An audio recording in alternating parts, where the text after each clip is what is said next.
What's up, everybody, and welcome back to the Terror Table for episode 117. I am Mitch, your friendly neighborhood host, alongside me as always. Not always, but this is second week in a row. Yeah, you basically Diego. your full-time host again.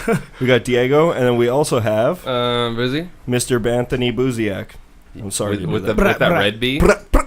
Yeah, we are a horror podcast. We talk about horror movies every single week. We usually start off talking about what we've been seeing, what we've been up to. Then we talk about some news in the horror world, and then we talk about a main feature, which we focus on one movie. And over the last couple episodes, we have been focusing on found footage films. So last week we talked about my pick, Ghostwatch. The week before we talked about Boozy's pick, The Tunnel. And this week we are going to be talking about Diego's pick, the Poughkeepsie Tapes. So we'll be talking about that in the main feature. Just a couple things to get out of the way first before we move on to our normal discussion on what we've been up to. Next week, we are going to be sort of continuing our found footage series, which we were planning on ending it. But then, we got in touch with one of our friends that we wanted to have on the show for a long time. You guys have heard us talk about her, plug her work countless times on the show. We will be welcoming Gabrielle, our friend Gabrielle. She is Gabrielle Rose from the Dead on Instagram. Make sure you follow her so you understand why we're having her on and why we're excited to have her on.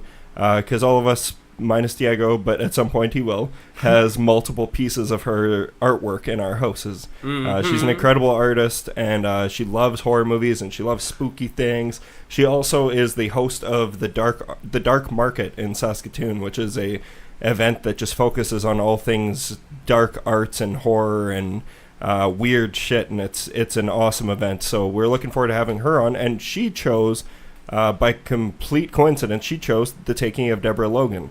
So we'll be talking about that next week, and look forward to that. I actually tuned into one of her Twitch streams the other day. Yeah, she's a Twitch streamer. Yeah, she draws, and I tuned in, and she was making fun of XXXTentacion, so I turned it off. Was she actually? Yeah, not intentionally. Like I think because I don't really know how Twitch. Like as avid as like I am on the internet, like Twitch is one of those things I still haven't like figured out or connected. Yeah. So like I was watching it just as a guest, just because like I clicked on her link from her Instagram account, so I couldn't interact or like send chat messages or anything. But I think she was like telling people they could request music, and she's like, oh, somebody requested like XXX tentacle, like, you know how everyone mispronounces it wrong. She's like, oh, I ain't doing that rap shit. And I was like, so do you think Gabrielle would be into XXXTentacion? No. Yeah, exactly. And to be fair, I would say he's a living piece of shit, but he's dead. But Gabrielle will always be a member of the Black Parade. Long live the Black Parade. Looking forward to having you on next week, Gabrielle. My Chemical Romance for life. Boozy, what have you been up to? You want to go first? What I want to start doing is if we've all seen something, we can lead off with that. But did you see Brightburn? No. Okay, so you go, and then Diego and I will talk about Brightburn. Okay. I've only seen one thing, so I will take up very little of your time. Fucking slacker! I'm just kidding. Well, it's true. I watched episode 4 of Chernobyl yesterday, and that show continues to amaze me. Mm-hmm. It is must-see TV. Sorry, I can't remember You hate when people say that. What? It's must-see. I do hate that. And now you're saying it. You're a hypocrite. No, I'm making fun. Shame.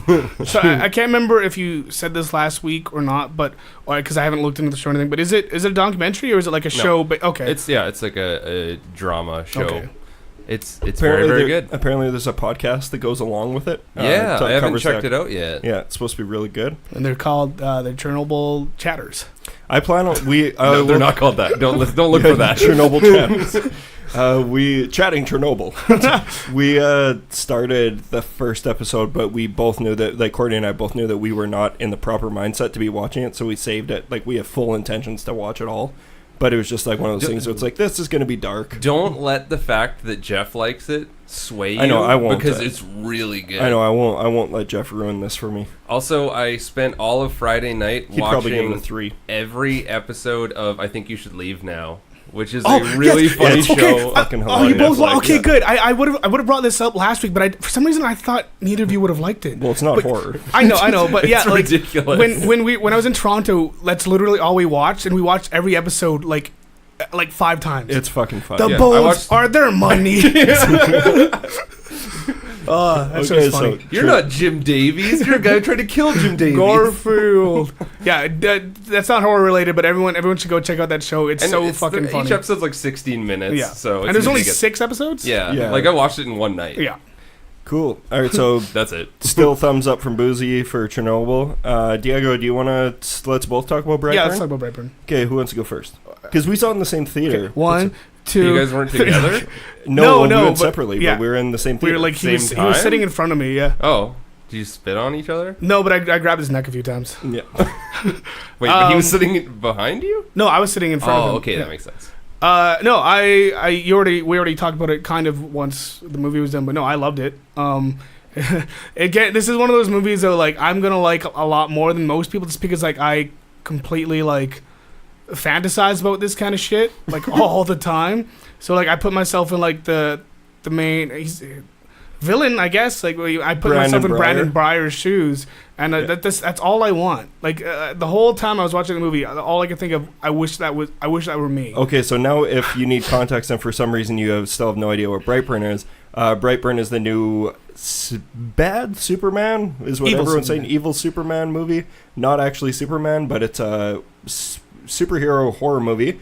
It's directed by David Yarovesky, and it was written by Brian Gunn and Mark Gunn, one being a brother of James Gunn, the other being his cousin, and it was produced by James Gunn. Yeah. So, as per usual, we always root for everything James Gunn, and I'm pretty sure we will always support whatever he does, just because we like the guy. Yeah, he's a good person. Yeah, he is a good person. Yeah, but no, but yeah, I don't know. It's so it's the evil superhero movie. I liked it. I liked it actually quite a bit too. I think that I liked it more than what I'm seeing online. Like I think a lot of people are really not into it. It seems to be pretty torn. Like I've seen people giving like 8s out of 10s, and then I've seen people like giving it like 2s and stuff. Yeah, like so. But in my opinion, it's nothing special. No, it's nothing amazing.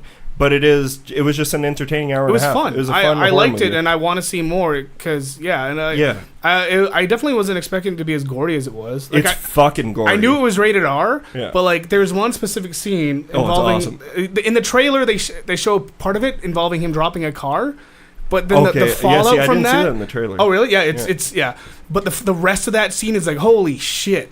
Yeah, see, and that's the other thing is I avoided the Red Band trailer, and apparently the Red Band trailer like shows you everything. Oh okay, I didn't see it either. So for me it was still sort of surprising. Like I was like, oh fuck. Yeah. But I was really into it the whole time. I think if I have any negative criticisms about it is that it is just exactly what you think it's going to be. It's evil Superman. Yeah, there's nothing. They don't take any hard right turns. They don't do anything really creative with the story. It's just this. But sometimes that's the best way to go. Yeah, but in this, there's so many things you could do with this, and unfortunately, this might be one of those times where the filmmakers are going to be like, well, that's where we're leaving it open for sequels. It's like, well, you might not get a sequel because we don't know how. Did they leave it open for a sequel? Oh yeah. Okay. And it's the type of thing that would totally benefit from a sequel, but I would have liked to see them get a little more creative with it. Yeah. Like in my opinion, like there's just it's just very much what you'd if you think of if I told you the premise, it's exactly that. But it's fun. It's very fun. Oh, I want to go see it. I think you'd like it. Yeah.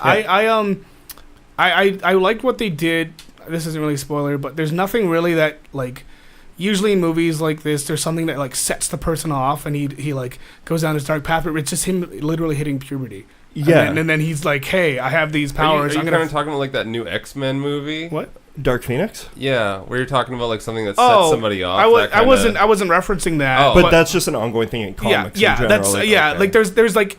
In characters' origin stories, there's just like a tragic thing that'll happen where it causes them to snap. But here, he just he hits puberty and realizes he's not human, and he starts to fuck shit up. Well, I mean, that's your terrible teens, right? Yeah, there. Exactly. And that's kind of what I liked about it too. Is one thing I see a lot of people, because this isn't a spoiler. He goes bad. You see it in the trailer. But like what I'm seeing, a lot of people like they're like, oh, he's just all of a sudden bad, and he just decides that he's bad. I'm like, it's like he's possessed. Yeah. By it's like his it's like how the people in Krypton are getting a hold of Superman, and he's like trying, and it's like he just one day just kind of snaps, and he's just that way again. It's like he's a completely different kid, and I think that's actually pretty cool. And that's what I would do if I all of a sudden discovered I had those powers. I'd be like, yeah, I'm just gonna go nuts now. You don't want to be an actual police officer, do you? No, I'd let go of that. Okay, good, because you would be a horrible police officer. Because You'd just be looking for things to make you a bad cop. yeah, well, no, and it's just like you got that god complex. Yeah.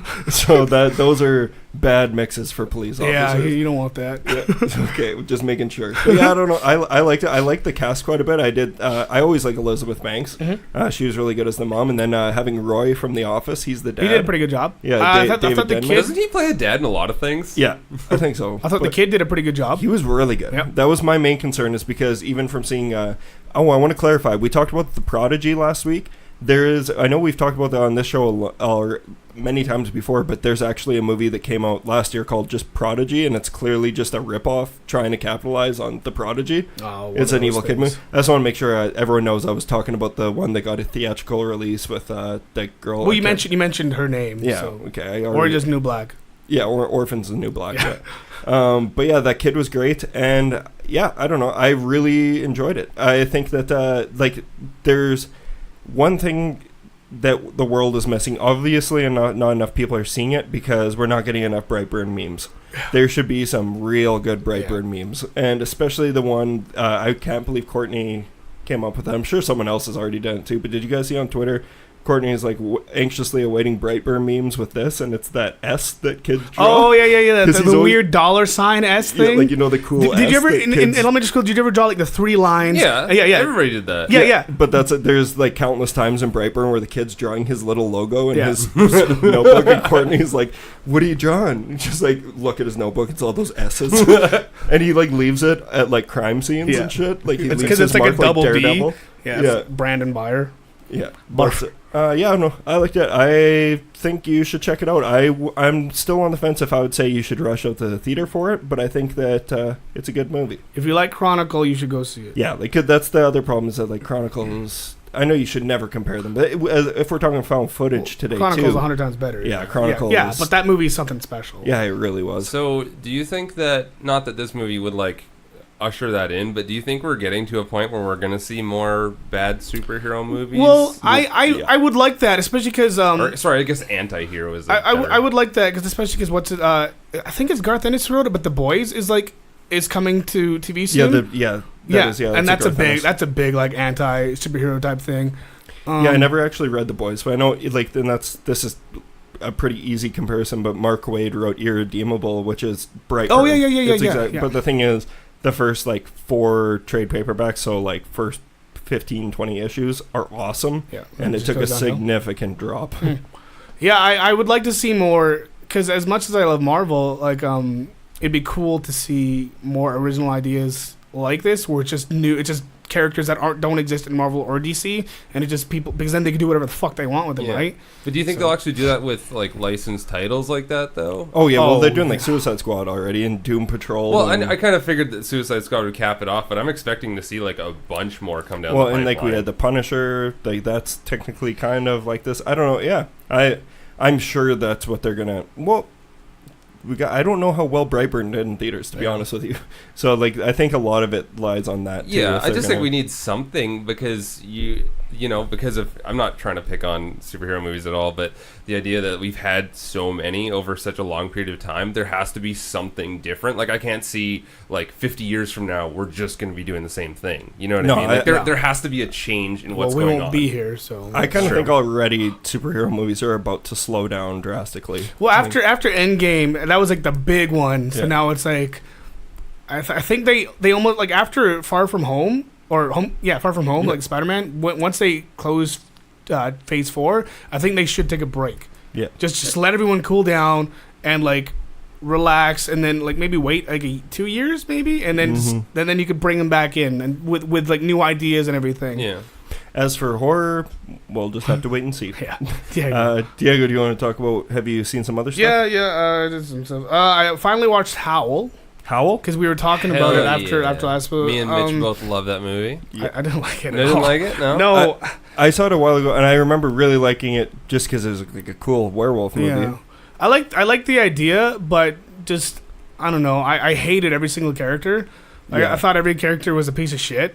Well, that's horror movies. Yeah, but like I know what you mean. My problem is too is like and this isn't fair at all, so this is on me. The whole time watching it, I was like, man, Train to Busan was so good.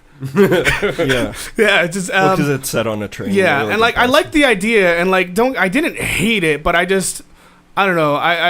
I was putting off watching this movie since like 2016, so I think I had like my own hype. I definitely don't think that it's a movie that should be hyped. Like, for me, it was just like it was a cool werewolf movie. As far as werewolf movies go, it's serviceable. I didn't like the end. I can't even remember anything from this movie except for how all the werewolves look kind of like a football team. You were right. They look like a football team with pug faces. Yeah. Yeah. That's exactly what they look like. But it's something different. That's what's cool about There's one scene I really did enjoy, though, when the first werewolf gets on the train, and then they all just start beating the shit out of it. Yeah. Like they all take turns fucking like beating the absolute fuck out of it, and then that guy comes into the action, like cuts its head off, and it's like, stop, he's already dead. It's a good mix of like practical effects and CGI. Yeah. So it's pretty CGI heavy, obviously, but I just found out too that is currently streaming on Amazon Prime. So if anyone out there is wanting to check out a new werewolf movie that Diego didn't really like, but Boozy and I. But I didn't hate it. I just didn't get much out of it, and I love Train to Busan. So yeah. That's your own fucking fault. Yeah, it is my fault. That's the thing. I started watching a new anime now that I'm caught up with JoJo's Bizarre Adventure. This one's called Mob Psycho 100, which is also on Crunchyroll. And it's all about psychics and telekinesis, and it's real cool.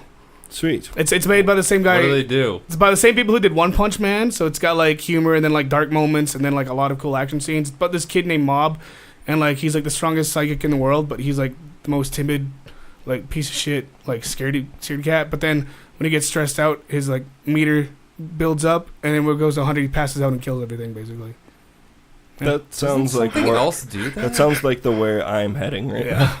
It's super cool. Is One Punch Man the one about the guy who has depression? Yeah, he's depressed because he's that's the thing. One Punch Man tackles depression, and Mob Psycho 100 tackles stress. Well, and that's like a big heavy thing in anime is mental health and everything. Because I know Neon Genesis? Evangelion? Yeah. Oh, I fucking love that show. Yeah, and I've been putting it off, and I know I will love it. No, you need to be happy to watch it. Like But it's all about, like, he told me, one of my friends is like, it's just about being miserable. Yeah, but like, if you want to watch it, like, don't watch it if you're feeling depressed, because like, it just makes it 10 times worse. So like, watch it after like a solid like 4-day coke bender. Yeah, or like watch all the American Pies first. Okay, Jesus, back at it with the American Pies. And then watch Berserk again. You watched Berserk? No, you watch it. Yeah, Berserk is great. I love Berserk. Yeah. And then today, actually, I didn't get a whole lot of time to play with it because it just came out today. Five Nights at Freddy's now has a VR game on PS4. Oh. And it's fucking horrifying. That's awesome. Is it just like how the regular game is? No. I've only played like the mobile It one. is, but it isn't. It's made from the ground up. It's a collection of things of sorts. It has complete redone remakes of the first 3 games. Okay. But in VR, so it's got fucking terrifying. It's like I played a bit of the first 2, and yeah, like I played them on the computer, and like fuck, I was playing at my home in broad daylight upstairs, and I was like, I don't want to do this anymore. Like it's those games it's all jump scares, but it's jump scares that work. Yeah. It's fucking horrifying, and then it's got like a bunch of cool like mini games. With it as well, like you have to like clean and service the robots, and if you fuck up like Operation style, like you get jump scared and stuff. So it's super cool. It was kind of pricey, but whatever. I had money on my credit card. It's $39.99, but it's okay. You don't pricey? Speak broke. do you mean pricey in terms of like there's not a ton of replay value? Because that seems like fairly decent for VR games. Aren't they usually a little cheaper? VR games are usually cheaper, yeah. But like $29.99, so it's like $10 more. But no, it's cool. Like this is actually the first Five Nights at Freddy's game 2 that's been released on console. Aren't they supposed to do a movie? Yep, and Jim Henson's puppet company is doing the effects. Oh man, that'd be awesome. Yeah. No, it's super cool. It's terrifying. So if you like the Five Nights at Freddy's games and you have either the PSVR or you have like a Vive or whatever it is, I recommend it because it's a lot of fun, and this would be a fun one to play with like a bunch of people. Yeah. Cool. Yeah. That's everything you got? Yeah. All right. I'm going to start off with I watched a couple more things. I've been fucking using my Shudder app like crazy lately, and I love it. I watched the reason I'm going to talk about this movie is because it's on Shudder, but it's not a horror movie. I don't know what it's doing on Shudder. But then I also found out that like Eastern Promises is on Shudder. It's like a dark movie. That movie was fucking good. I love Eastern Promises. Yeah, It's so good. That's David Mortensen? Cronenberg. Yeah, and David Cronenberg directed it. I love that movie. But no, Metalhead is an Icelandic film. Yeah. Okay. Sorry, I didn't say. Is this where you're getting into Norwegian metal again? Yeah, but well, that's what caught my eye. I'm like very interested in black metal and shit and everything. But all right, so it's called Metalhead, and it's an Icelandic film directed by Ragnar Bragason. He had to have made that name up. Well, he's Icelandic. BRIGHTBURN. Burger King. Or what did you say? Burzum. Burzum? Yeah. Ragnar. All right, so yeah, this is an Icelandic film. It's very much a festival type movie, so go into it expecting that if you're interested. But it's about this woman who witnesses her brother. She lives on a farm, and she witnesses her brother die a horrible death while farming. As you do. And it's like pretty grotesque, and they show that. So like that's where the horror kind of starts and ends. The rest of the movie, it shows it's just basically her coming to terms with her brother dying. It's like a coming of age story, but it skips ahead a couple of years, and it shows that it's basically her way of dealing. Sorry, I'm getting all over the place here.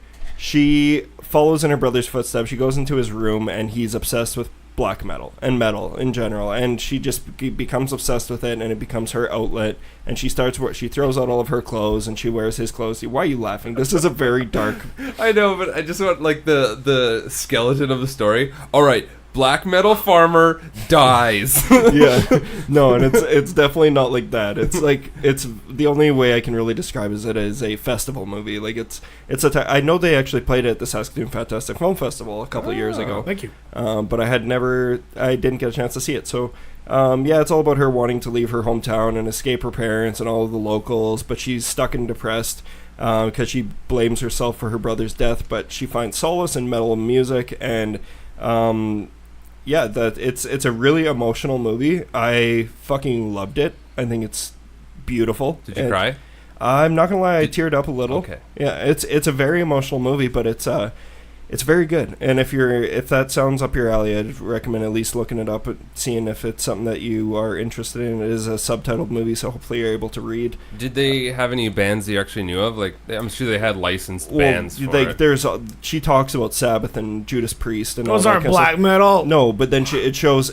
Actually, there's a scene where she's watching TV and like she's so closed off from everything. Hey, being like a farm kid and like living in this like small town in Iceland. And this is set in like today, right? Or yeah, no, because it was in when the Mayhem stuff was happening. So the 90s. Yeah. So because she's actually sees on TV on the news they're talking about Mayhem and black metal movements and burning churches, and she runs to get a VHS tape so she can record it. But yeah, it's really emotional, but it's a very good movie. So I recommend that. You know what you should watch on Shudder? What? I haven't brought it up or anything because it's not horror. Big Man Japan. Big Man Japan? Yeah, that's is that all a I'm going real to say. thing? Yes, it is. But that's all I'm going to say about it. I just never know if you're making this a this real up. thing? All right, the next thing I'm going to recommend on Shudder is I talked about it on the podcast before. I think I talked about like 60 some episodes ago, but a TV show called The Core. Oh yeah. So I was reminded about it because I had my. Is this the interview Flying Lotus on this, right? Yes. Yeah. Okay. I've watched that one. Yeah. Yeah, and so it's a show that's hosted by. The reason why I went back to it is because I forgot about it. Because I started watching it and then I disconnected my Shudder account because I just wasn't using it and everything. I got it back. I was listening to Erie International I think last week or the week before, and David was talking about how he checked it out, and it was like, oh right, I don't know if I watched every single episode, but I really enjoyed it. But it's hosted by Mickey Keating, who is the director of Carnage Park and Pod. We've seen both of those. Yeah, did me and you watch Pod? Was that? That was you and me. Oh, yeah, I've seen Pod. That was when you and me lived together. Yeah, we hated it. Yeah, it was. But it's apparently like an indie loved movie, and Either way, Mickey Keating is a very good host, but it's like every single episode they bring on someone who's somehow associated with the horror genre, and he interviews them a little bit, gets to know their history. It's kind of basically like a video podcast.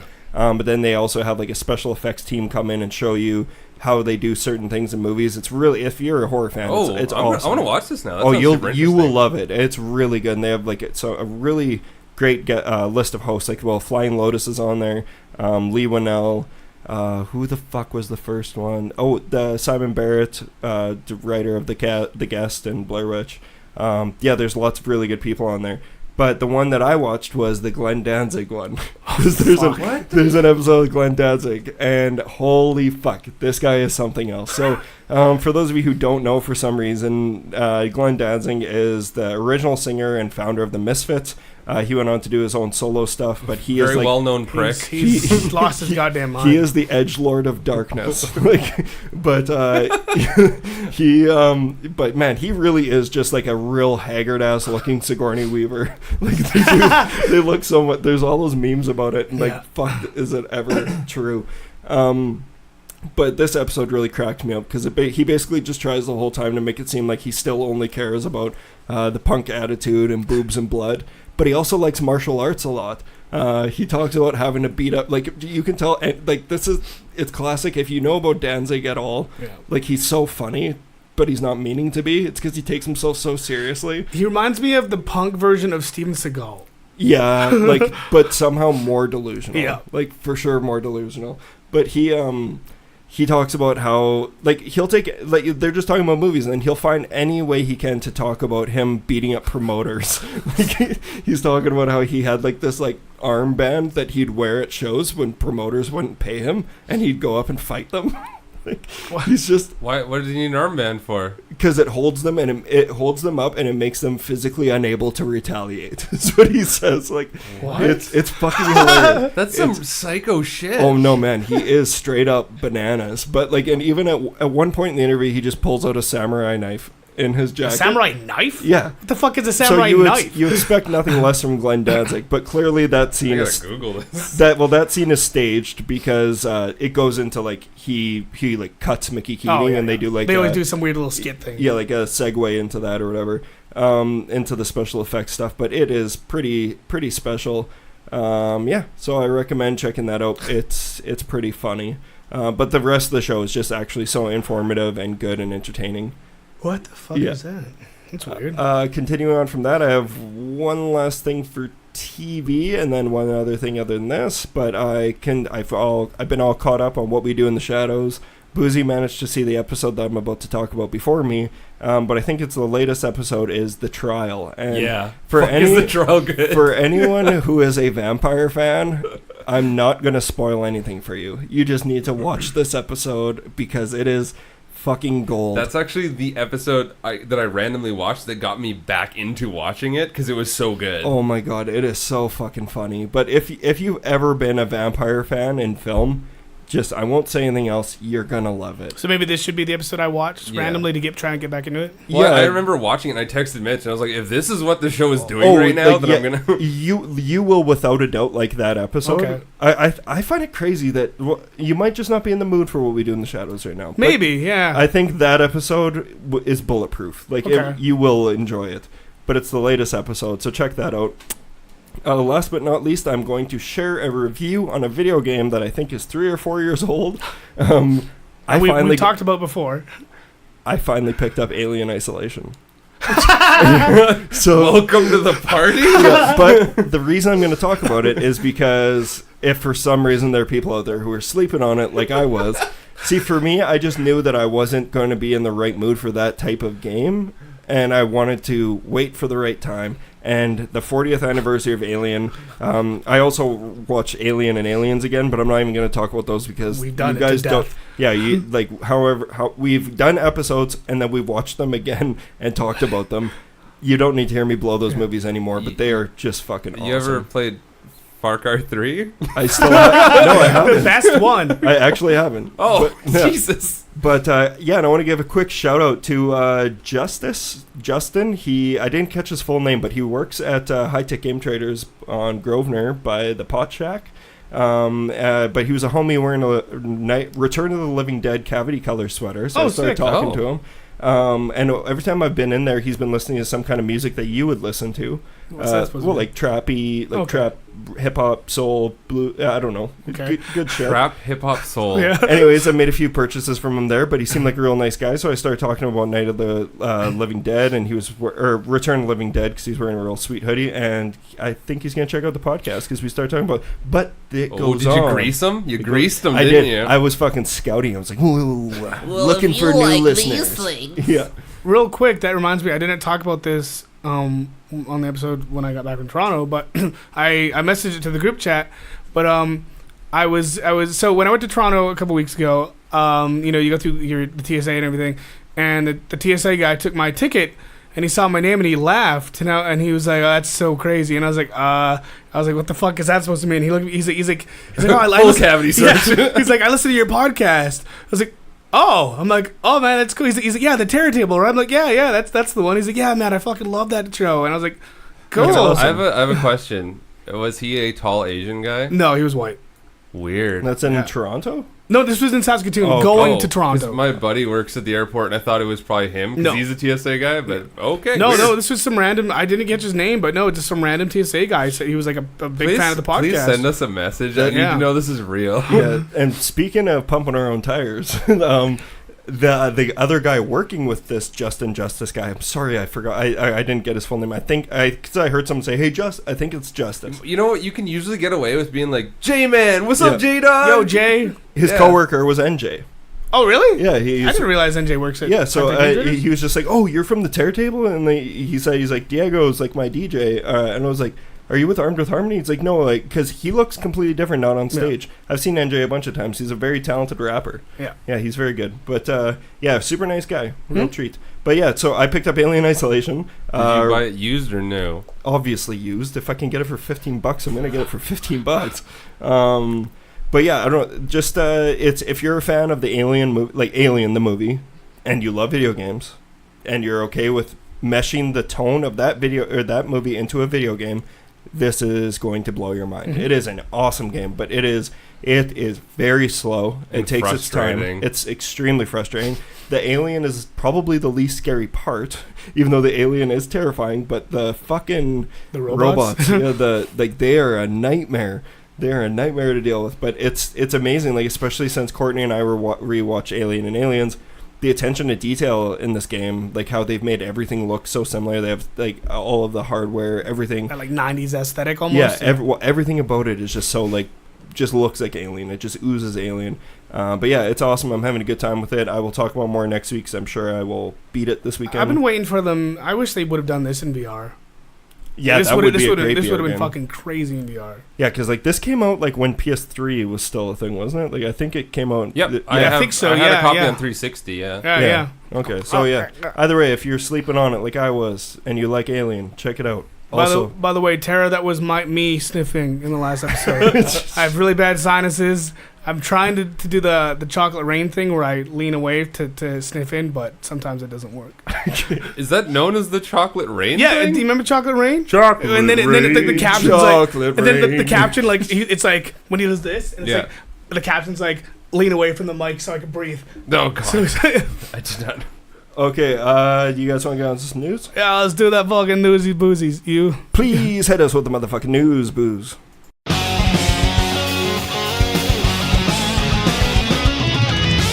Oh, and it's time for news, everyone's least favorite segment of our show. I like the news. We got our final trailer for Swamp Thing, which will be coming out Friday, May 31st. And I'm really looking forward to that show. Have you watched the trailer yet? No, I don't give a fuck. Oh, really? It looks awesome. And it's coming out on DC Universe, yeah. which I didn't realize is its own streaming service now. Yeah, but the thing is, that's the same streaming service as Doom Patrol, and Doom Patrol is also on Crave.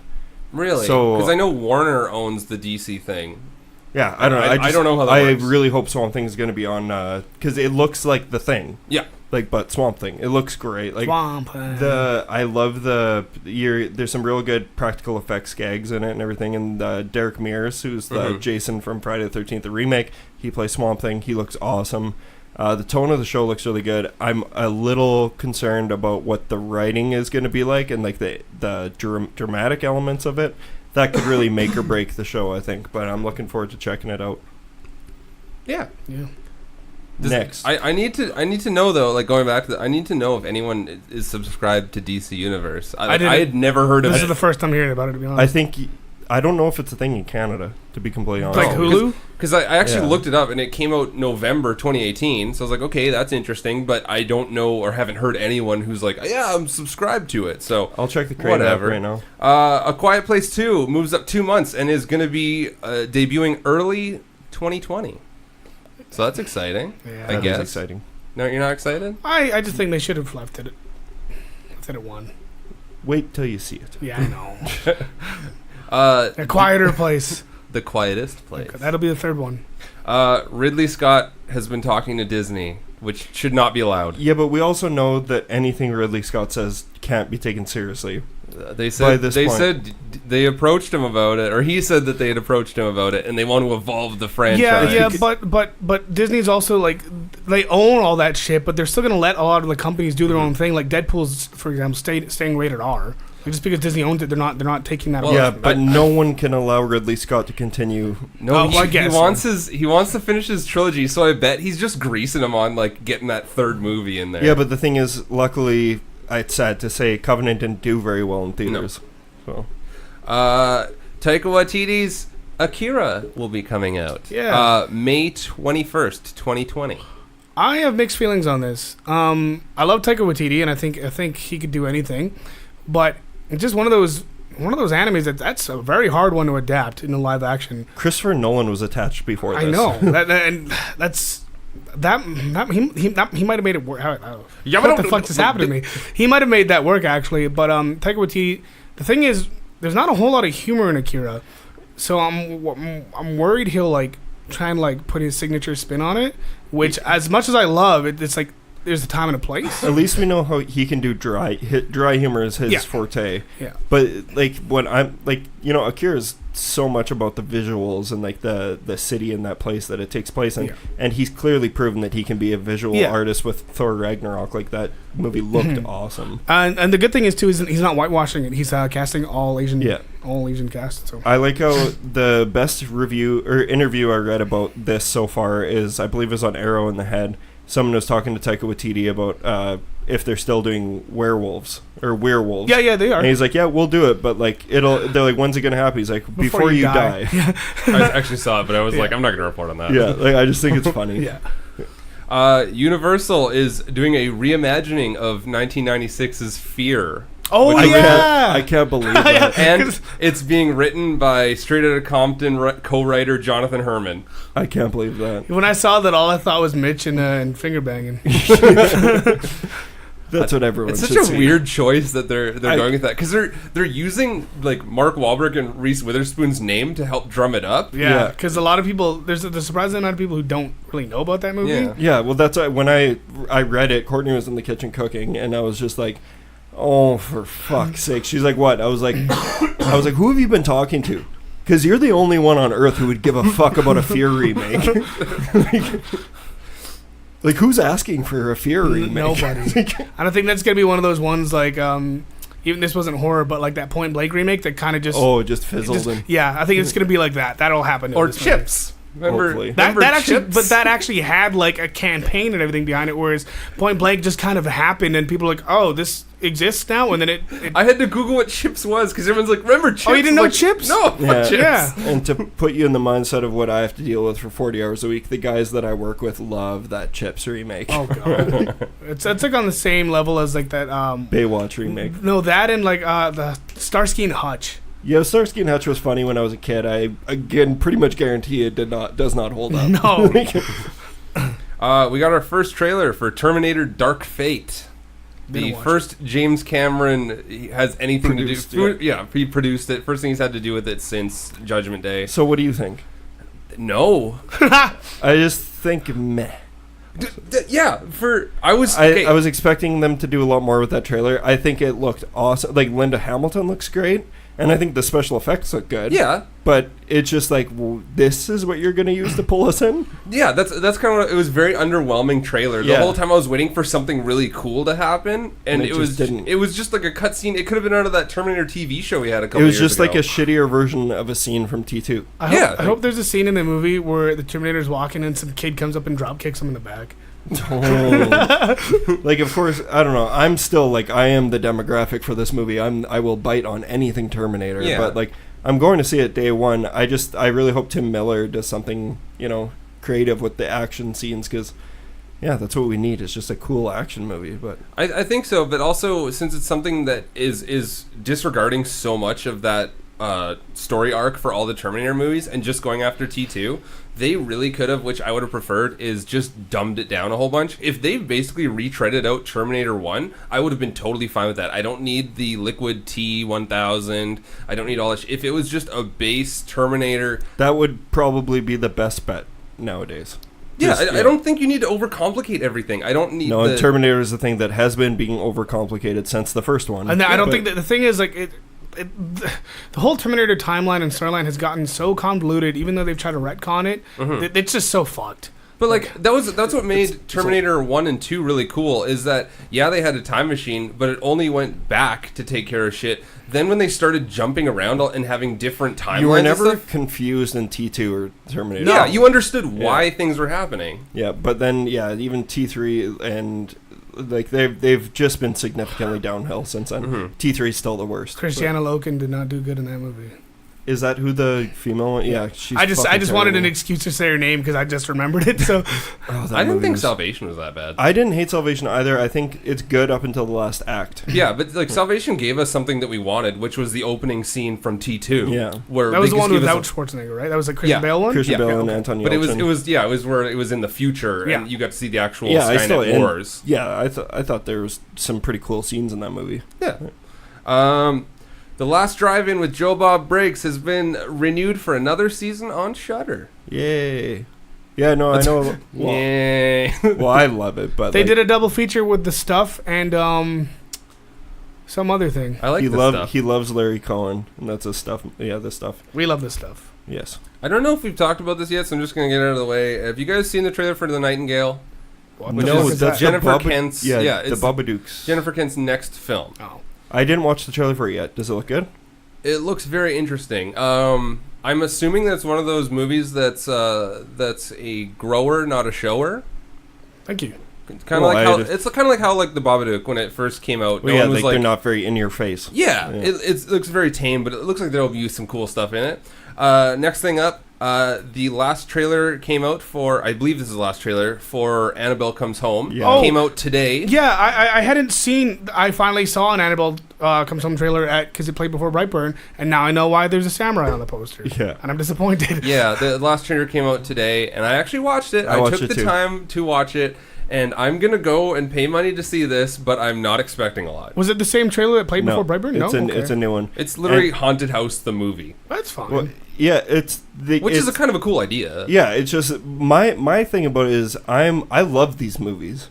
So if I'm getting tired of them, that's a problem. Yeah. Like, and that's for me, like in the trailers, I'm just like, yeah, it's what you But there's certain things that they showed in the trailer that you kind of go, why did you even bother? Because if you paid even the slightest bit of attention to any of their movies, like where they had some scenes where like the Warrens were in danger, you know damn well no one's gonna, the Warrens aren't gonna get hurt in this movie. I also like how the Warrens are like this is like they've been outrageous for a long time in these movies, but like this movie is like, it's literally Night at the Museum, and they're like saying that this is based on true. Well, they haven't said this is based on true events, but it's like all the stuff that they like. There are dumb idiots out there who are going to be watching this and being like, this is real. Yeah.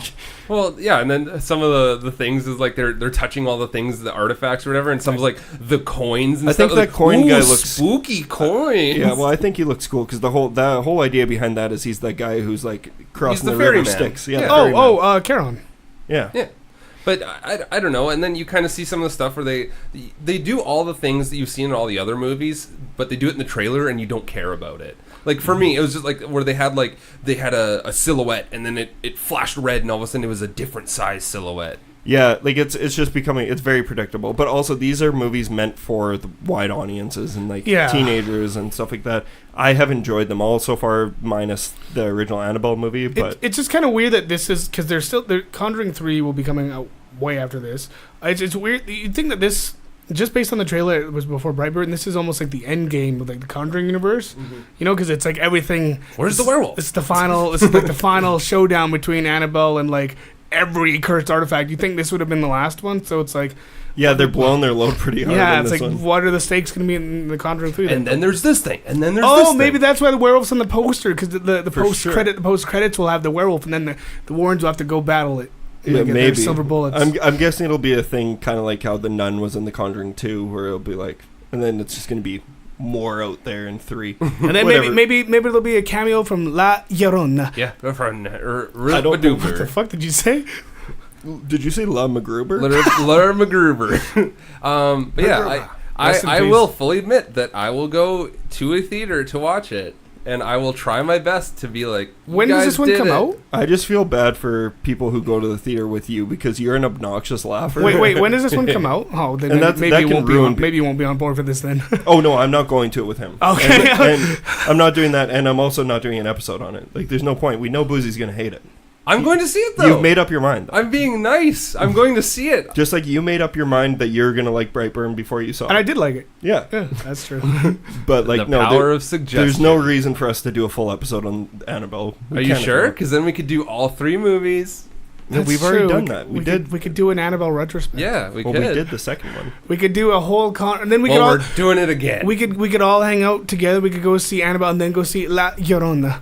Okay. Anything else? Oh, sorry. This is a continuation, actually, of a piece of news I talked about before. I have my things all out of order. I had said that A Quiet Place 2 had changed when it's coming out. It's coming out March 13th, which I had mentioned last week. The Invisible Man also comes out March 13th, which is the same time that Godzilla vs. King Kong is coming out. They're all stacking themselves on the exact same day for some fucking reason, because it's a Friday the 13th. And this Friday, even this Friday is stacked, and it's only 2 movies. It's fucking Godzilla and Godzilla vs. other one. And Rocket Man, though. Like, I want to see that really badly. Yeah, I want it's to see supposed Maz. to be amazing. Yeah. Ma or it's just Ma. There's a Snapchat filter for Ma today. Yes. And you saw it, and you didn't say anything bad. Man, I was working. I don't give a fuck. You got to reply to me. I'm sorry. We're hashing this out right now. Yeah, no, but yeah, and they just released their reviews of Godzilla King of Monsters, and they're like right down the middle. Yeah, but all the people who I care about, of course I don't give a fuck what this like 70-year-old man at New York Times thinks exactly. of it. But from what I've read, I legitimately went through and read like reviews. And by the sounds of it, it's exactly what I want. And that's what I was gonna say, because I think I only read 2 or 3, but they're all saying it's dumb, but it's fun, and it's what you want. I think even though IGN is like usually hit or miss on their reviews, the review was like if you were worried about how they did like a whole hide the monster in 2014, this is the exact opposite. Like, it's monsters, and I'm like, that's what I want. And there's like no story, but I also think that people are being a little too kind on 2014 Godzilla, saying that it had a story. It did not have a story. It was like, so I don't know. What has Aaron Taylor Johnson done lately? Just his 80-year-old girlfriend. Let's take a dig at that fucker. Fuck him. He's married to a woman the same age as his mom. Have you not seen this? No. Okay, maybe that's his kink. Why are you kink shaming again? There's nothing wrong with Mitch that. is a avid kink shamer. Maybe he likes a little swimming in dust, pink. And the last piece of news I have, this is mostly just for me and Diego and some of our listeners. Is it Firefly Funhouse? Nope. WWE hardcore legend Mick Foley introduced a brand new title recently on Raw, the 24/7 title, and it is already trash. Yeah. Yeah.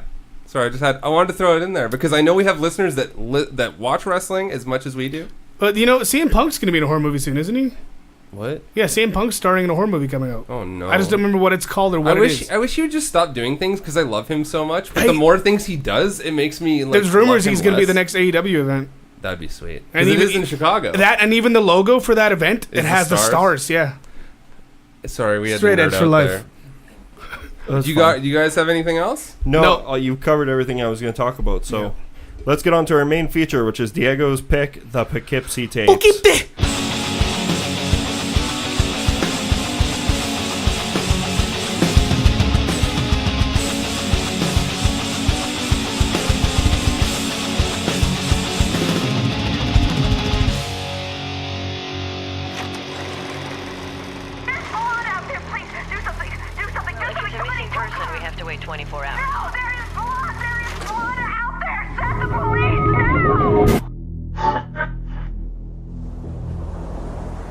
Today, police made a shocking discovery in Poughkeepsie.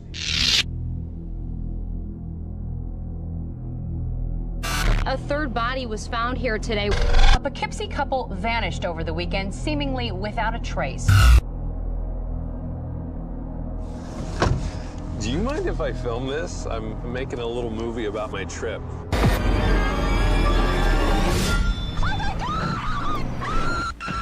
All right, and welcome to our main feature presentation, in which we'll be discussing Diego's found footage pick of the week, the Poughkeepsie Tapes, which came out in 2007 and was directed by John Eric Dowdle and written by Drew Dowdle and John Eric Dowdle, otherwise known as the Dowdle Brothers, if you didn't piece that together. And it did come out in 2007, but it also didn't at the same time.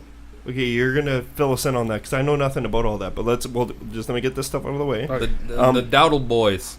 They are also the directors of films like No Escape, As Above, So Below, Devil from 2010, the Wreck remake, Quarantine, and this was their first, I think this was their first, real movie, feature film. That's weird. Yeah.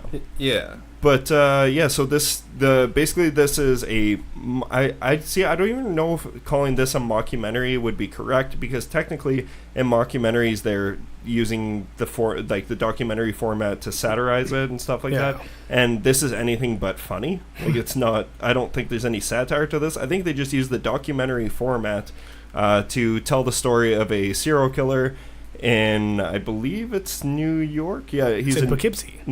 Poughkeepsie, New York. And it's following the investigation of a serial killer who left a whole bunch of tapes, otherwise known as the Poughkeepsie Tapes, which featured video footage of him committing his brutal crimes Against balloons. Yes, he doesn't. Well, kind of. But yeah, so that's that's another thing we'll talk about. So it is presented in the documentary format, but then there's well-known actors like Lou George, who Lou George has been in movies like, he's in Better Call Saul. He plays a pretty prominent role at times, I think, and he's been in a whole bunch of stuff. He plays bit parts, but you'd recognize him. Do you know who that is? I'll show you a picture. Yeah, he looks familiar. He's been in a bunch of stuff. Yeah, he's like the main FBI guy. Yeah. And so he looks like he was on Law and Order for sure. Yeah, he probably was. Or NCIS or something like that. Yeah, but now let's talk about this. So Diego, tell us why you. I guess we can get that out of the way. What was this about it not being released in 2007? Was it banned or something? 2011. 2014 actually. Was it 2014? Yeah, I thought it was 2011. Okay. I'm just reading it. So I'm reading that. I knew it got... Okay, so my history of this movie... So me and my first girlfriend, our first movie we ever went to go see was Stay Alive, the Frankie Muniz one. And it was... So that's... We got to do that movie. I don't even know what that is. Oh, man. That movie's a trip. Yeah, it's the one where if you die in the game, you die in real life. Yeah. So it's Gamer? But before Gamer. Before Gamer with Malcolm in the Middle. Yeah. Oh. So yeah, that was the first movie we went to, as a date. And we saw it at the Roxy, actually, and a trailer for the Poughkeepsie Tapes played before Stay Alive. And I remember we were both like, holy, that looks crazy. I wonder when that's going to come out. And then we never heard from it again. Yeah. We never heard anything about it. I remember I thought about it a lot. It kind of disappeared. Yeah, it got...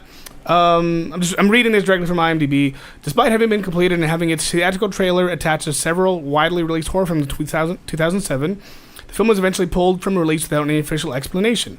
It was later given its first official limited release 7 years later in 2014, when it became available as a video-on-demand title through DirecTV, and that's when it started going online and everything. And then just in 2017, so 3 years later, 10 years after the original planned release, Screen Factory or Shout Factory gave it a DVD and Blu-ray release. So it finally became widely made available. So I forgot about this movie for 10 years. I thought about it all throughout high school, and I didn't even realize that it had come out in 2014. And then when Shout Factory did the re-release, I was like, holy shit! I'm like, I forgot all about that movie. Yeah, and I finally get to see it. And I think I saw it around that time. The first time I saw it, I think, was 2016. Yeah, because it would have been out online and everything, in 2014. And yeah, I believe the whole thing was on. We talked about this last episode. I believe the whole thing was on YouTube at one point, but it's not anymore. I watched the entire thing on YouTube because I had no idea what it was. Yeah, I think once Shout Factory acquired the rights, it got pulled from YouTube, which makes sense. Yeah, you'd be surprised how many movies are on YouTube. Yeah.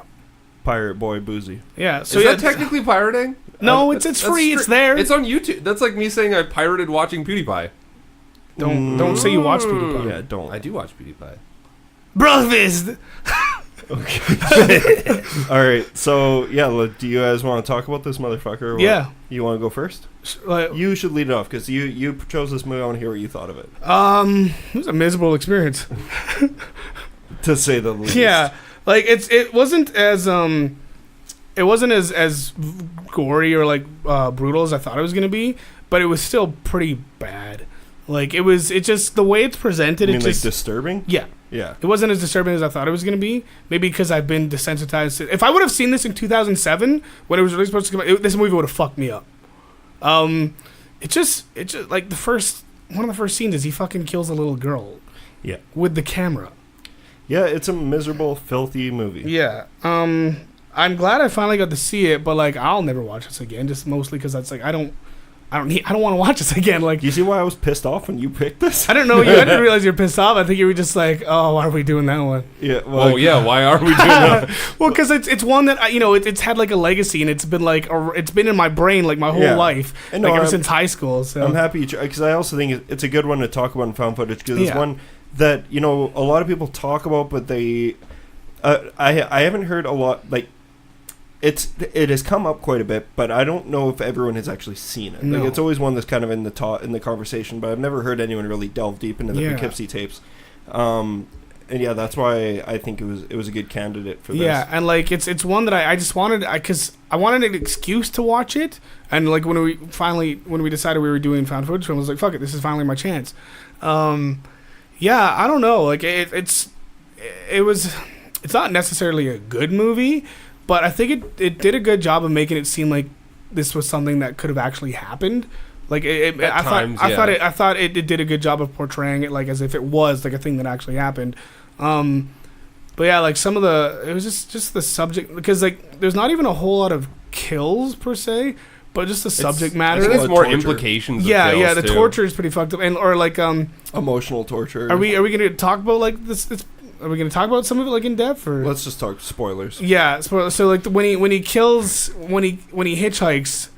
and he like kills the couple, and she wakes up, and she's been given a C-section, and he had cut her husband's head off and put it in her stomach. I was like, what the fuck am I watching? Like, yeah. And like I was watching it in broad daylight in my house with the windows open. I was like, man, I feel gross. This is that type of movie, people always talk about, like, when filmmakers make a movie so gross that it's like, wonder what their parents think. Yeah. This I think is the number one example of that because this is the one where, because there's times where it can be art, where it's just artistic decisions, and this is just gross. Yeah. And they wrote it. And I think that was the point of it, too. Because they wanted it to be gross. This killer is supposed to be so fucked up and so insane and so brutal, like he was doing shit like this, but like, they didn't have to show it. And yeah, just a lot of the most disturbing part is the implications of everything, and then the one girl who gets like basically Stockholm syndrome. It's just so fucked up, and it's a miserable movie. Yeah, it is. It is a very miserable movie, and not a date movie. I apologize to anyone who watched who joined us in watching this because it's. I didn't hear about anyone saying anything on Instagram or Facebook, so I don't know if anyone did. All was quiet on the Eastern Front. I saw Bryson's Letterboxd review, and he liked it. Or he gave it a good review. What did Kent give it? Huh? Did Kent give it anything? I don't know if Kent... Because he was in Bunny, so... I don't know. Both are sort of snuff films. Yeah. Boozy, what did you think about this movie? You've seen it before. Yeah, this is my second time watching it, and I mean that in like the worst way possible. I am so sad that I've had to see this movie twice. Did you watch it with your girlfriend though? No, okay. She would not watch it with me. So are you saying because like you're sad that you have to watch it twice because it's a miserable experience, or because you don't like it? Both. Yeah. I think there are certain like as much as I'm a junkie for like finding things interesting about serial killers, and they actually did do a good job of sometimes profiling certain things. And I like the fake Ted Bundy interview. Yeah, that's stuff cool. like that is very cool because obviously they stole that from BTK, where Bundy was leading off about BTK. I believe it's BTK or it's the Green River Killers, one of the two. But when it's stuff like that where at certain times there are very interesting things going on.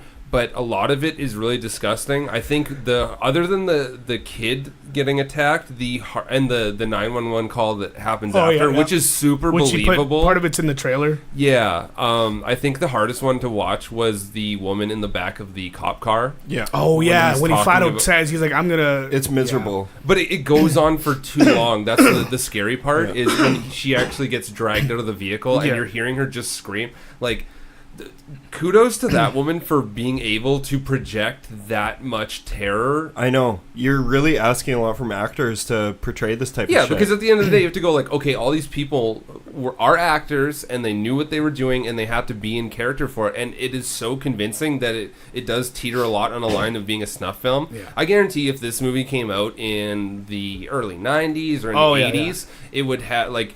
This makes Henry Portrait of a Serial Killer look like playtime in comparison. Well, because Henry has like a narrative. Yeah, Henry is a movie, whereas this is like a... This is basically a snuff film. Yeah, it's just it's a real messy snuff film because it's interspliced with little bits of pieces of news segments and interviews, and it's just like it. Do you go? Sorry, I was just gonna say like. Going off of what you had said about it, like having the news segments and stuff, that's the only parts of this movie I liked because it's such fringe and it is very interesting, and they set it up in such a nice way that you're not a nice way, I guess, but you're going like, oh, okay, like here's a little bit of tidbit. That's how they're filling out the character for you, which they do really well. It's all the actual Poughkeepsie tapes that is the hard part that you don't want to watch. It's just cringy. It's really cringy because you know that it's a movie. And like it made me think of like what days on set looked like for this movie. Yeah, like, well, this had to have been the most miserable. Especially one of the last tapes, like when the woman's tied up and she has like tape on her mouth, and he does the comes spider in walk, crawling with like the weird mask, and like that scene. I was wondering how they got all that to happen. Like obviously she had a blood pack in her mouth because she's screaming beforehand. The needles looked so legit. Yeah, everything looked. It's too because they real. got to use the grainy camera. Like they that's where they utilized the format quite well. And I assume that this movie was honestly fairly cheap to make. For sure. Like, but it's... I don't know, it's hard. I don't want to give it props for anything, but it does such a good job of making you think that these tapes are real with how they're done. You don't want to give it any positive. No, I don't. Like, positive, it's only 81 minutes. It feels like 3 fucking hours. Yeah, it is visual torture. Yeah, but not just in what the movie actually is. It's visual torture to have to watch it. Yeah. So this is the second time I've had to watch it, and I watched it with Courtney both times. Oh. And this movie, actually, she likes this movie, and it scares her. It kept her up the other night when we watched it. It is scary. It really bothered her. Like, we were, like, going to bed, and it was, like, I thought she'd sleeping. Check the closet? Well, no, it was, like, 20 minutes of us being quiet, and, like, we were laying down and watching The Office or whatever, but we were both, like, I thought she was sleeping, but she's just like, fuck, that movie really fucked me up. And I was just like, oh, really? Because I fucking hate this movie. The first time I saw it, I felt like how you felt, Diego. I was just like, yeah, it's a miserable experience that I will never go through again. Upon watching it again, I honestly don't think there's really any redeeming factors in this movie. No. I think that there's, like, I think it's, I'm a guy who I will never complain about what's in poor taste. But this is an example of something that I do feel is in pretty poor taste because... I like movies like The Clove Hitch Killer, which was, that's a really good serial killer movie that came out last year, which they're clearly riffing on the BTK and other types of serial killers. And you had mentioned Henry Portrait of a Serial Killer. Those all offer a narrative and like an interesting element as to why these people were the way that they were and how it affected the people around them. Yeah, you want to continue watching to finish that narrative that you're being told. Well, there's a story. There is not a fucking story in this movie. And like there's it's not fun to watch. I don't find it entertaining, and the found footage tapes for me, like it's not even like I wasn't scared by it. I was more so just like upset for the actors having to go through this. Like I'm like fuck. I wish you could have just gotten on with like Law and Order. It's super interesting that the people who made this got to continue to make things after this. Well, this seems like something you get blacklisted exactly. for. Well, this is what got them quarantined. Like that's what I mean. It's like they went on to do other... I haven't seen No Escape, but apparently No Escape's really good. It's like a disaster movie with Owen I have Wilson. A soft spot for Devil. Yeah, and you like Devil too. I watched Devil and a while ago. I'm one of the 10 people on Earth who likes As Above, So Below. It's true. I actually do like that movie quite a bit. But I don't know. There's just a lot of things about this movie just rubbed me the wrong way. Well, yeah, and then like I wasn't scared by it. It just felt gross. It's still like you can say that it's disturbing because it is disturbing. It's a gross. Disturbing movie. It's gross. It's uncomfortable to watch, and I know that. And a lot of people be like, oh, well, that's what horror's supposed to do. It's like, no, this is, to me, like, the fact that this can manage to be so gross like that is just as cheap as a cat jumping out. Yeah. It's a jump scare. Like, I'm like, of course it's going to get of course this is going to get a rise out of you. If this doesn't bother you, and then something's fucking wrong with you. Yeah, like, you have a broken psyche. And I don't know. I just don't think, I think if the only thing that kind of saves it is that it's not actually based on a real serial killer. That's the one thing that could have made it worse. Yeah. And I also think if this guy was so horny about fucking videotaping all of his crimes, why does he record on a potato? That's about all he had back then. Like, no, this wasn't that long ago. Like, but the camera footage, it's so annoying with the broken how it all goes broken fuzzy. color correction. It's got broken color correction and it's fuzzy and. I kind of like some of those elements. I think that way it's not as clear. After an hour, it gets old. Like, it's just like with every single scene was like that. I hated that random story that they threw in about it being the cop.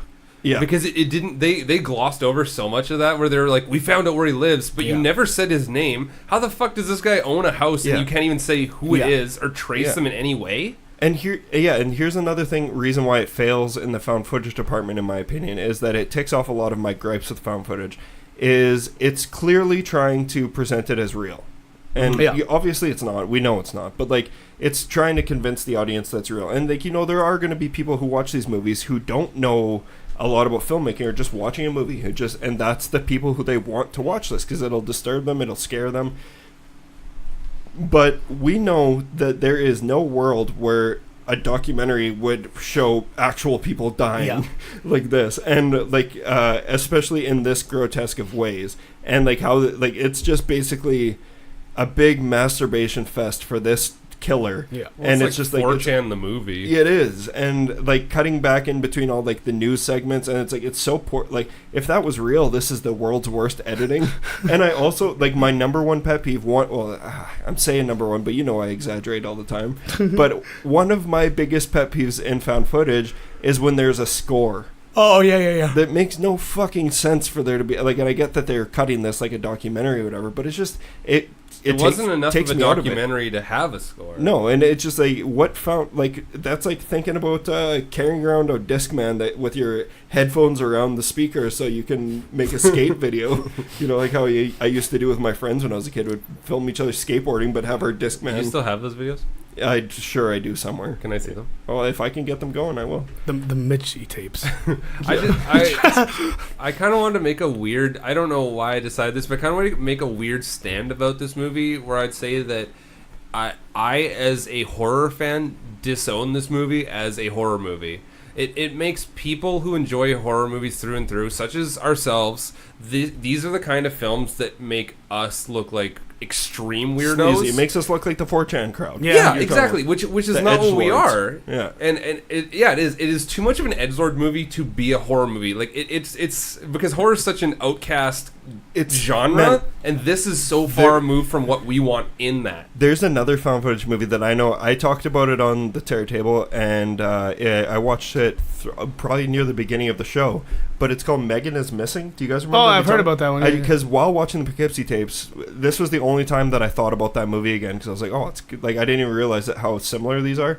But there's a really horrible movie called Megan is Missing. It comes up on all these like 10 found footage movies that are great that you haven't seen. And Courtney and I watched it. And it's just like it pissed me off so bad because the last half hour of the movie is a girl, and the reason I'm spoiling it is because I don't want anyone to watch this because it's a bad movie. And then the last half hour of the movie is this guy putting her in a like one of those drums that like. Oh yeah, I remember you telling me about this. And it's just her like peeking out of the hole and basically dying. Oh, and he rapes her real brutally, and you watch it all. It's terrible. It's in bad taste. It's not scary. It's not shocking. It's just fucking stupid. It's just, to me, it's lazy, and I have two last things to say about the movie though. The one scene that I did like that I found creepy was when the Girl Guides come up to the door. Oh, yeah, because it's so tense. And he brings them in, and like, it's tense because they're just talking there, and you're just seeing him talk to her, but then the fucking kicker at the end is when the camera pans back, and you see that, like, the table that they're sitting in front of is one of the girls that he has locked up. Like, she's, like, bound and gagged in the living room on her hands and knees, acting as a coffee table, and he's got these two, like, 10-year-old girls. I'm like, man, that's so funny troll. Yeah. That is, you've been punked. But it's where that comes in the movie that also makes it, I think it's like really creepy, is that they've already set a precedent because you've seen him kill kids already at this point in the movie. You know that he's not above it. Yeah, so the whole time you're just like, get the fuck out. Yeah. But then it makes it way worse when you see that there's a woman fucking, and right you there. can see it, well, like, they're weirded out because a stranger just caught them, and it got them into his house, and also there's a woman acting bound as a table. And gag, and right there. That's right. And then also, I think there's one of the movie's biggest offenses is there's the dude who gets convicted of being the Poughkeepsie killer, or whatever, the cop, and his son is talking, and his son legitimately, there's a scene where he gets mad because his dad was exonerated the day of 9/11. Yeah. And he got mad. He got mad at 9/11 because he's like, no one pays attention to this because of 9/11. My dad, it got moved to page 6. Small little blurb. Yeah. I thought that was, I totally forgot. That was such a weird stand for them to all of a sudden be an anti-9/11 movie. Well, it's just like, he's trying to blame 9/11 and like getting pissed off about 9/11. Like, sorry, it's just such an inconvenience for your exonerated dad.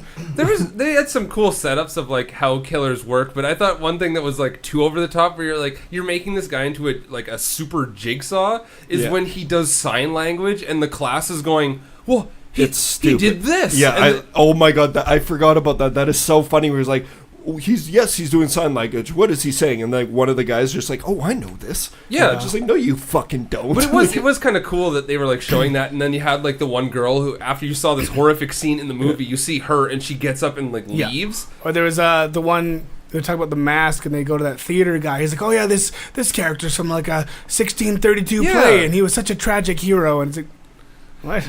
It was stuff like that where they tried to fill out the killer other than being like just an insane person. When they filled it out with weird stuff like that, I didn't need The Mask, honestly. No, and like what Diego mentioned, that I think on paper there's a lot of really cool ideas in this movie that just don't work. Yeah. But like one of them is, it is kind of creepy watching the guy walk in the room where on his spider walk. Yeah, the spider walk with the mask like in his face, and it's just like that. Yeah, that's creepy. But like I said, it's creepy in the way that a cat jumping out when you don't expect it is gonna shock you. Like, it's like, of course that's creepy. Well, I just wonder, like, for this movie, if it was those two just writing these little weird shorts about serial killers, and then they're like, let's make a whole movie. Yeah, let's mash them all together and just see how far we can go with it. Because, there is no steady narrative. And that's the thing. I remember, this would have been like 5 or 6 years ago. I was listening to an old back when I first started listening to podcasts.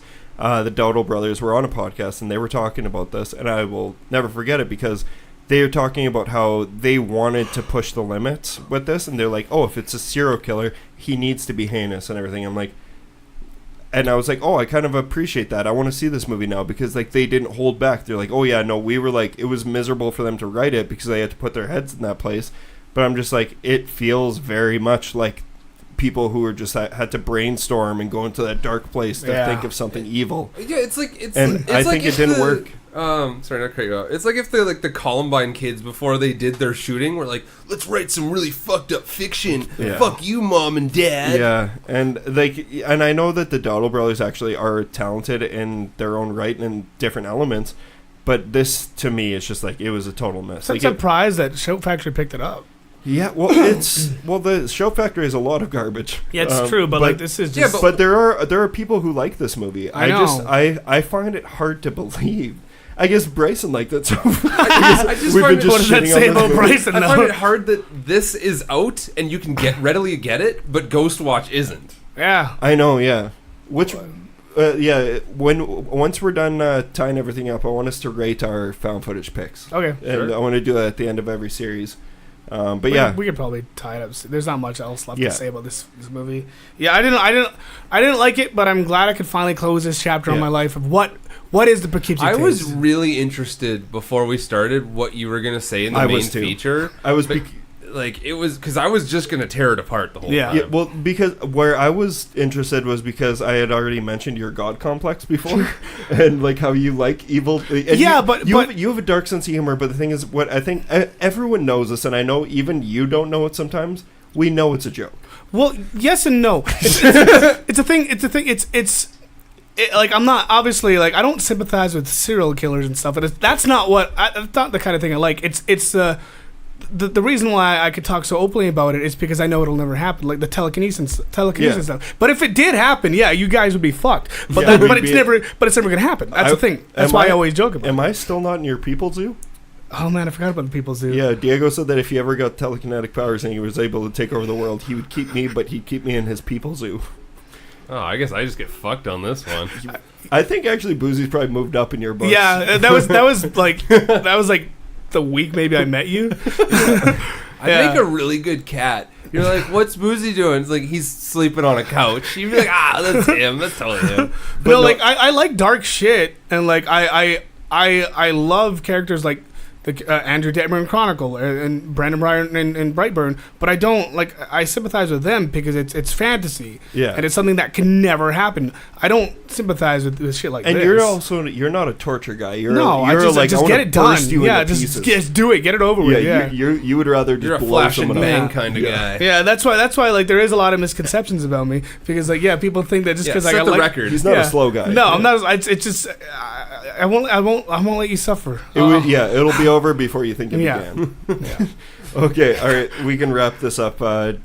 So in my opinion, if you are still listening, I say skip the Poughkeepsie tapes. Yeah, don't like, unless you were one of those people who saw the trailer for this before Stay Alive in 2007, maybe if you've been curious about it for these last 13 years like I've been, fine, check it out, but you're not going to enjoy it.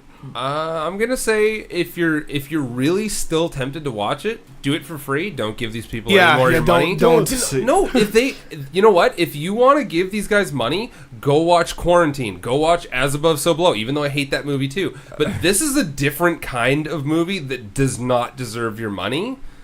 Yeah, but they're not getting any money from this anymore. Anyways. No one associated with this title needs to get any money from this anymore. I'm very staunch on hating this movie. Yeah, that's okay. Sounds good. All right. I don't know. I just say skip it. And one last thing I'm going to say. I know that we're still going to technically be talking about found footage next week, which was unexpected. It just so happened to work out. Like, I don't think she even knew we were doing found footage movies, but she just picked The Taking of Deborah Logan. But watch Lake Mungo.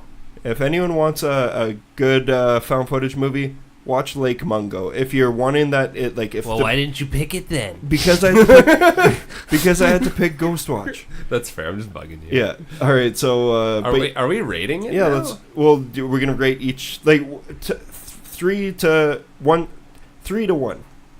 Least to best. Least to best. Yeah. Poughkeepsie Tapes, Tunnel, Ghostwatch. Same. Yeah. Okay. But I want to say though is that the Tunnel is just below Ghostwatch for me. I really like the Tunnel stuff. Yeah, and I like the Tunnel too. Like I enjoyed 2 out of 3 of these movies. Yeah. But cool. Well, that was our found footage series. We're still going to be talking found footage next week. In natural Table fashion when we start a series that's going to last 3 months.